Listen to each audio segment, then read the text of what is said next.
Alors que Philippe Gustin condamnait dans ses propos les actions de Moon Guadeloupe contre le manque d'eau, ce qui va suivre va surprendre l'Assemblée. La question de l'eau, je pense qu'ils n'ont rien à faire de cette question de l'eau. Ils ont d'autres visées clairement politiques. Et donc nous ne pouvons pas nous permettre, nous les connaissons, nous savons exactement qui ils sont, comment ils sont structurés, hein, c'est une trentaine de personnes, et ils ont plusieurs poursuites pénales là en cours, et toutes les plaintes qui pourront être déposées permettront d'augmenter le quantum pénal. Je fais confiance en la justice de mon pays. Voilà, Monsieur le Président, les quelques mots que je voulais dire pour notre introduction sexuelle. Bien bonjour. Fermez la porte. S'il vous plaît, c'est les Guadeloupéens. Vous savez les Guadeloupéens, on va pas mener comme ça. On va respecter. Vous avez dit que vous revenez. Qu'est-ce qui se passe? Monsieur le préfet, il faudra bien jouer aux conditions. Certaines personnes trouver certaines solutions, ça fait un petit moment, c'est ça qui est revendication.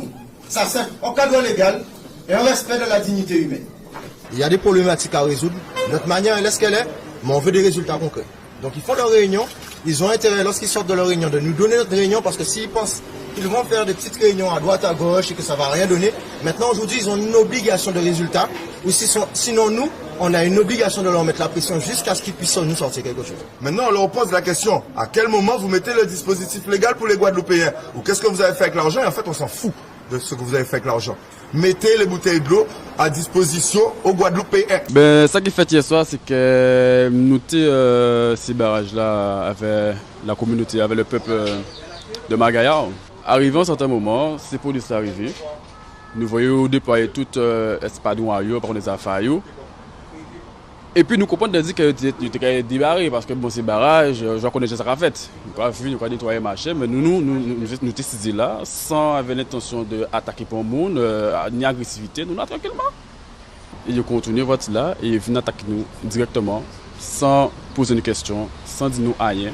Nous apprenons coup et nous continuons pas coup encore. Parce que nous pouvons céder, nous pouvons laguer. Son combat nous a mené, il en nous avancer parce que si nous avons moins demain, il faut mieux. D'accord? On ne veut pas de Timoun d'autres livres en situation dans le village là. Après, ma glo, 15 jours sans glo, 1 mois sans eau, c'est pas normal. En France, on ne connaît pas ça. Monsieur le Premier ministre, imaginez une seule seconde l'Élysée sans eau. Imaginez une seule seconde le personnel du président de la République se relayer rue du Faubourg Saint-Honoré avec des packs d'eau sur les épaules, recueillir de l'eau dans des fontaines, apporter le linge à la laverie. C'est complètement déconnecté. Imaginez une seule seconde Emmanuel et Brigitte Macron boire de l'eau avec des matières fécales ou du chlordécone. Imaginez une seule seconde vos enfants manquer 1 mois et demi de cours par an car il n'y a plus d'eau à l'école. Imaginez une seule seconde vous lever à 3 heures du matin pour espérer recueillir un filet d'eau au robinet. Imaginez une seule seconde la plus grande pandémie du siècle dans un territoire où il n'y a pas d'eau pour se laver les mains. C'est complètement déconnecté. Voilà à quoi ressemble le quotidien insupportable de nos compatriotes en Guadeloupe. Pas un mot sur les ravages de la Générale des eaux de Veolia qui a laissé les canalisations à l'abandon. Pas un mot sur les millions de lots détournés sur le dos des usagers. Pas un mot en faveur d'une gestion publique de l'eau dont la population a tant besoin. En Guadeloupe, une catastrophe sanitaire et écologique est en cours. Nous n'avons plus le temps. La Guadeloupe se meurt. Quand allez-vous rendre aux Guadeloupéens leur dignité ? Mais les Moon Guadeloupe n'arrêtent pas de soulever le problème du plan Orsec eau potable. De plus en plus de Guadeloupéens se demandent pourquoi vous ne l'appliquez pas.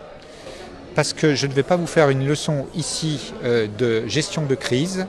C'est complètement déconnecté. La gestion du plan Orsec eau, elle est mise en œuvre, par exemple, quand nous avons un cyclone, quand nous avons une submersion marine, quand nous n'avons plus d'accès à l'eau. C'est ça le plan Orsec. Ce n'est pas une crise. Les opérateurs sont défaillants ?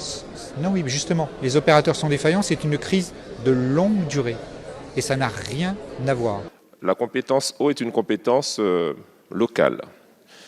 Et en même temps, nous avons une crise sanitaire en état d'urgence.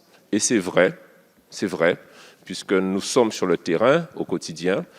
Parfois, il y a des coupures d'eau qui peuvent conduire à ce que les habitants n'aient pas des conditions sanitaires simples de se laver les mains.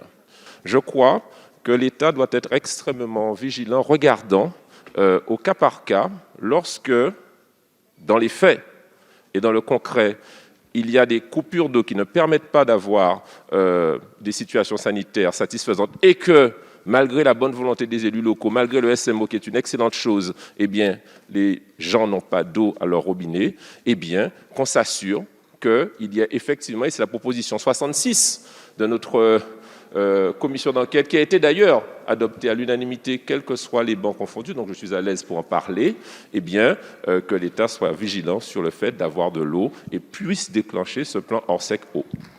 C'est pas dit, bon, c'est honte, et c'est pour ça qu'il y a comme ça et qu'il y a laissé porte la fermer. Et il y a honte parce que les Guadeloupéens, pas illettrés, les Guadeloupéens qui ont participé à ça, les Guadeloupéens qui ont gagné des combats dans le silence, mais qui ont gagné tout de même. Ça, c'est la commission d'enquête relative à la mainmise sur la ressource en eau par les intérêts privés et ses conséquences. La députée Mathilde Panot est présidente, le député Olivier Servat est rapporteur. C'est l'Assemblée nationale qui votait ça à l'unanimité. Lorsqu'il y a un état d'urgence sanitaire, eh bien qu'à minima, nous déclenchions le plan Orsec eau potable qui permet de distribuer des bouteilles d'eau potable aux populations qui n'ont pas accès à l'eau courante. Et la deuxième des choses, qu'il y ait impérativement, et surtout dans les territoires qui ont été empoisonnés au chlordécone, qu'il y ait impérativement un prix maximal qui soit imposé aux producteurs sur les bouteilles d'eau en plastique. J'ai pas l'impression de demander quand même quelque chose d'extraordinaire. Lorsqu'il y a une catastrophe naturelle, lorsqu'il y a une inondation, lorsqu'il y a une tempête, eh bien l'État le fait déjà. Ne sommes-nous pas dans une situation absolument exceptionnelle ? Nous sommes dans un territoire où vivent près de 400 000 de nos compatriotes, et je vais terminer dessus, et où il n'y a en temps normal que 27 lits de réanimation, quand une ville comme Rennes en compte plus de 200 en cette période d'épidémie, pour moitié moins d'habitants. Je vous implore d'écouter ce que demandent les collectifs et les associations. Il faut impérativement garantir le droit à l'eau sur ce territoire pour faire en sorte que nous freinions vraiment l'épidémie. Donc une fois qu'on refuse de rencontrer les acteurs de la société civile qui représentent quand même une communauté majeure en Guadeloupe, faut pas que tout le monde fasse comprendre que ou t'es pour le dialogue ou t'es pour la paix sociale. Malheureusement, eux, ça reste que des mots.